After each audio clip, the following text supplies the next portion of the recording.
ಸಾರ್ವಜನಿಕರಿಗೆ ನಮ್ಮ ಮತ್ತೆ ಈ ಮೀಡಿಯಾ ಮುಖಾಂತರ ನಾನು ಹೇಳುವುದು, ಈ ಡೆಂಗು ಮಸ್ಕಿಟೋಸ್ ಬ್ರೀಡ್ ಆಗುವುದು ಫ್ರೆಶ್ ವಾಟರ್ ಅಂದರೆ ಏನು, ಕೊಳಚೆ ನೀರು ಇಲ್ಲದೆ ನಾವೇನು ಕುಡಿಯೋಕ್ಕೆ ಯೂಸ್ ಮಾಡ್ತಾ ಇದ್ವಿ ಆ ನೀರಿಂದನೇ ಈ ಡೆಂಗು ಮಸ್ಕಿಟೋಸು ಬ್ರೀಡ್ ಆಗುತ್ತೆ.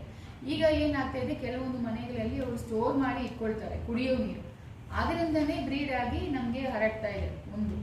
ಬಟ್ ತಾವು ಏನು ಹೇಳಿದಿರ, ಈ ಕೊಳಚೆ ನೀರು ಮತ್ತು ಓಪನ್ ಚರಂಡಿ ಏನಿದೆ ಅದನ್ನು ನಾವು ಫ್ಯೂಮಿಗೇಷನ್ ಮತ್ತು ಸೊಲ್ಯೂಷನ್ ಹಾಕಲಿಕ್ಕೆ ನಾವು ಈಗಾಗಲೇ ಡೈರೆಕ್ಷನ್ಸ್ ಕೊಟ್ಟಿದ್ವಿ. ಮತ್ತು ಮುಖ್ಯವಾಗಿ ರಾಜಕಾಲುವೆಗಳು ಏನಿದೆ, ಇವತ್ತು ಕೂಡ ನಾವು ಒಂದು ವಾರ್ಡ್ ಹೋದಾಗ ರಾಜಕಾಲುವೆಯಲ್ಲಿ ಸ್ವಲ್ಪ ಎಲ್ಲ ಕಸ ಇತ್ತು, ಅದೆಲ್ಲ ಕೂಡ ನಾವು ಕ್ಲಿಯರ್ ಮಾಡೋಕ್ಕೆ ಹೇಳಿದ್ದೀವಿ.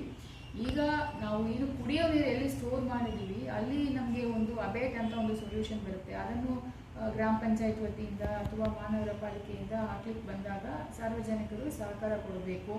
ಆಮೇಲೆ ಮ್ಯಾಕ್ಸಿಮಮ್ ಸ್ಟೋರ್ ಮಾಡದೆ ನೋಡ್ಕೊಳ್ಳಿ ಅನ್ನೋ ಒಂದು ಮಾಹಿತಿ ಕೂಡ ನಾನು ಹೇಳ್ತಾ ಇದ್ದೀನಿ. ಈಗ ಪ್ರತಿ ಮನೆ ಕೂಡ 2 ದಿನ ಅಥವಾ ಒಂದು ದಿನಕ್ಕೊಮ್ಮೆ ನೀರು ಬರ್ತಾ ಇದೆ.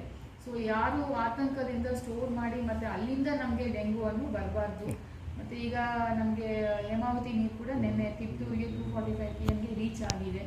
ಹಾಗಾಗಿ ಈಗ ನಮಗೆ ಬುಗುಡ್ನಳ್ಳಿ ಕೆರೆಗೆ ಬಂದರೂ ನಾವು ಇನ್ನೂ ಸ್ವಲ್ಪ ಹೆಚ್ಚು ಫ್ರೀಕ್ವೆನ್ಸಿಯಲ್ಲಿ ಕೂಡ ನಾವು ಸಿಟಿ ಒಳಗಡೆ ನಾವು ನೀರು ಕೊಡ್ತೀವಿ.